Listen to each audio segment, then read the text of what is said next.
बारी शयान से कहता है कि आप आपको कुछ भी करने की जरूरत नहीं और ना ही परेशान होने की जरूरत है।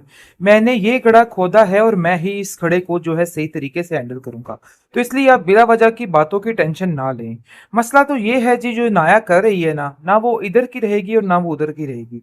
इस चीज की तो उसको समझ ही नहीं आ रही। वो समझ रही है कि वो परिचय की जिंदगी में इस तरह की रुकावटें डालकर अपने सारे मकसद को हासिल कर लेगी, लेकिन ना वो एयान के लिए रहेगी और ना हो बारी के लिए। ये बात तो उसको समझ नहीं आ रही है। बहुत जल्द जब इसकी आंखें खुलेंगी तो फिर इसको समझ आएगी कि आखिर वो क्या कर बैठी है। उसने बहुत बड़ी गलती कर दी है इन दोनों को अलहदा करके, क्योंकि कभी भी बारी इसके साथ मोहब्बत नहीं कर सकता। ये बात तो बिल्कुल फिक्स है। अगर ये नाया समझ रही है ना कि बारी परिचय को छोड़ के उसके साथ लग जाएगा, तो भाई ऐसा नहीं हो सकता है। ये तो उसकी बहुत बड़ी गलतफहमी है। हो सकता है वो उसको छोड़ भी देता, लेकिन अनाया की उसकी जिंदगी में कोई भी कीमत नहीं रहेगी। लेकिन अनाया का वो सिस्टम है ना कि अगर वो नहीं तो वो भी नहीं। मतलब ये है कि अगर वो इस घर में नहीं रह सकती तो परिशे भी इस घर में नहीं रह सकती।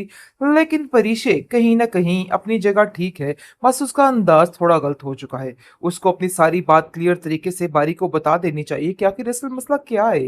लेकिन वो ये सब कुछ बताने से ग्रेज कर रही है जहां पर वो बहुत बड़ी गलती कर रही है। ये गलती उसकी जिंदगी की एक सजा बनने जा रही है। आप देखेंगे कि बारी इस कदर परेशान और नाराज है और कहता है कि मुझे तो समझ ही नहीं आई कि आखिर ये हो क्या रहा है। वो लड़की जो कल तक मेरी हर बात को मानती थी, आज मेरी कोई बात मानने को तैयार ही नहीं। भाई इसके पीछे कोई ना कोई वजह तो जरूर है, क्योंकि मिनाल को भी इन लोगों ने बाहर निकाल दिया है और वो भी आकर परिचय का दिमाग खा रही है और कहती है कि तुम्हारी वजह से हमारे घर में क्या क्या हो रहा है तुम नहीं समझ पा रही। उन्होंने मुझे दिक्के देके वहां से निकाल दिया है। इस हाल में कोई कैसे किसी को निकालता है। लेकिन सोचो कि तुम्हें कितनी बद्दुआएं लगने वाली हैं। तुमने एक साथ कितने घर उजाड़े हैं, इस चीज का क्या तुम्हें अंदाजा है। जिस पर वो कहती है कि मैंने किसी का बुरा नहीं किया है और ना ही मुझे इस बात की कोई गिल्टी है। अनाया जो कुछ कह रही है ना सिर्फ और सिर्फ अपने से बना रही है। ऐसा कुछ नहीं है। इस बात को मैं बड़े अच्छे तरीके से जानती हूँ। बाहर निकाल दिया जाता है और जैसे ही आ जाती है मिनाल घर, परिचय कहती है कि सब खैरियत है ना, तुम इधर कैसे। जिस पर वो उसको जवाब देती है और कहती है कि तुम्हारा ही किया हुआ है सब कुछ, यानी कि तुम्हारे करतूतों की सजा है जो मैं इधर आ चुकी हूँ। मुझे उन लोगों ने घर से बाहर निकाल दिया है, तो इसलिए अब तुम खुश हो जाओ। जिस पर परिचय कहती है कि मैं बिल्कुल भी खुश नहीं हूँ। तुम कैसी बातें कर रही हो, मुझे तो कुछ समझ नहीं आ रही। मुझ पर इस तरह के इल्जामात लगा के आखिर आप लोग क्या साबित करना चाहते हो। देखो, जो गलती मैंने की ही नहीं उसकी सजा मैं क्यों काटूं। मतलब ये है कि मुझे इस तरह के इल्जामात तराशी बिल्कुल भी पसंद नहीं है। आप देखेंगे कि अब दूसरी तरफ रुमैसा की ऐसी जिलालत होने जा रही है, क्योंकि जैसे ही वो जाने का कह रही होगी जुबैदा को कि आप लोग इस घर से चले जाओ, मैं आप लोगों को इस घर में नहीं रहने दूंगी। ये बात आलम सुन लेगा और आलम कहेगा कि तुम होती कौन हो जुबैदा को इस घर से निकालने वाली। आज तो तुमने ये बात कर डाली है, लेकिन आइंदा अगर उसके बारे में कोई भी ऐसी बात की ना, तो मैं तुम्हें बिल्कुल भी बर्दाश्त नहीं करूंगा। रुमैसा कहती है कि आखिर उसने ऐसा क्या घोल के पिला दिया है जो आपका दिमाग बुरे तरीके से इस चीज पर अटक चुका है कि जुबैदा ही ठीक है और मेरी हर बात आपको गलत लगती है। आखिर ऐसी क्या वजह है, मुझे भी तो पता चले। जिस पर जुबैदा कहती है कि अरे ये तुम्हारे करतूतों का फल है, तुम्हारे करतूतों की सजा है, तो इसलिए बेहतर यही है कि तुम इस चीज को एक्सेप्ट कर लो। उसने एक और चांस दे दिया है आलम को और कह दिया है कि मैं फिर से आप पे यकीन कर लेती हूँ, देखती हूँ कि आगे क्या होता है, लेकिन ये आखिरी बार होगी। इसके बाद कोई किसी बात का यकीन नहीं होगा, सिर्फ सीधा सीधा अलहदा ही होगा सब सिस्टम।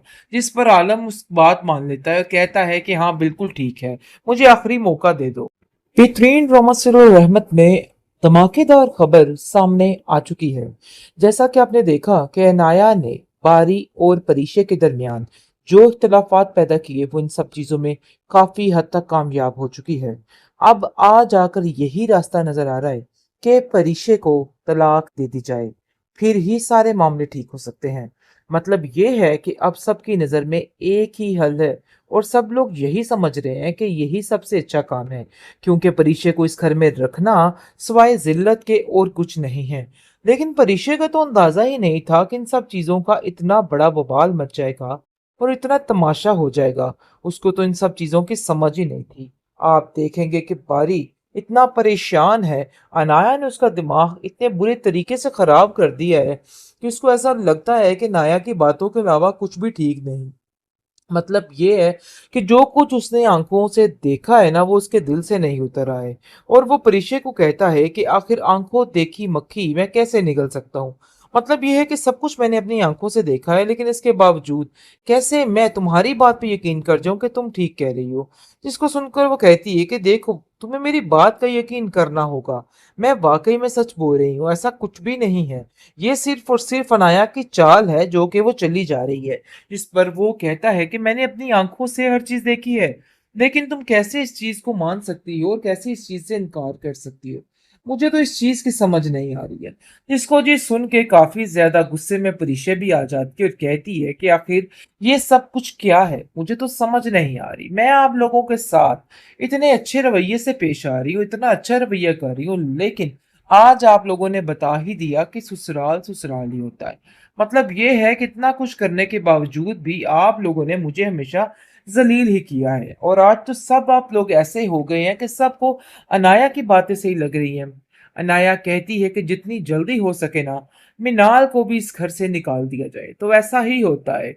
इस परिचय के पीछे मिनाल को भी घर से बाहर निकाल दिया जाता है। और जैसे ही आ जाती है मिनाल घर, परिचय कहती है कि सब खैरियत है ना, तुम इधर कैसे।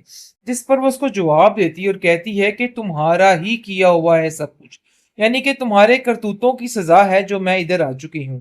मुझे उन लोगों ने घर से बाहर निकाल दिया है, तो इसलिए अब तुम खुश हो जाओ। जिस पर परिचय कहती है कि मैं बिल्कुल भी खुश नहीं हूँ, तुम कैसी बातें कर रही हो, मुझे तो कुछ समझ नहीं आ रही। मुझ पर इस तरह के इल्जामात लगा के आखिर आप लोग क्या साबित करना चाहते हो। देखो जो गलती मैंने की ही नहीं उसकी सजा मैं क्यों काटूं। मतलब ये है कि मुझे इस तरह के इल्जामात तराशी बिल्कुल भी पसंद नहीं है। आप देखेंगे कि अब दूसरी तरफ रुमैसा की ऐसी जिलालत होने जा रही है, क्योंकि जैसे ही वो जाने का कह रही होगी जुबैदा को कि आप लोग इस घर से चले जाओ, मैं आप लोगों को इस घर में नहीं रहने दूंगी। ये बात आलम सुन लेगा और आलम कहेगा कि तुम होती कौन हो जुबैदा को इस घर से निकालने वाली। आज तो तुमने ये बात कर डाली है, लेकिन आइंदा अगर उसके बारे में कोई भी ऐसी बात की ना, तो मैं तुम्हें बिल्कुल भी बर्दाश्त नहीं करूंगा। रुमैसा कहती है कि आखिर उसने ऐसा क्या घोल के पिला दिया है जो आपका दिमाग बुरे तरीके से इस चीज पर अटक चुका है कि जुबैदा ही ठीक है और मेरी हर बात आपको गलत लगती है। आखिर ऐसी क्या वजह है, मुझे भी तो पता चले। जिस पर जुबैदा कहती है कि अरे ये तुम्हारे करतूतों का फल है, तुम्हारे करतूतों की सजा है, तो इसलिए बेहतर यही है कि तुम इस चीज को एक्सेप्ट कर लो। उसने एक और चांस दे दिया है आलम को और कह दिया है कि मैं फिर से आप पे यकीन कर लेती हूँ, देखती हूँ कि आगे क्या होता है, लेकिन ये आखिरी बार होगी। इसके बाद कोई किसी बात का यकीन नहीं होगा, सिर्फ सीधा सीधा अलहदा ही होगा सब सिस्टम। जिस पर आलम उस बात मान लेता है और कहता है कि हाँ बिल्कुल ठीक है, मुझे आखिरी मौका दे दो।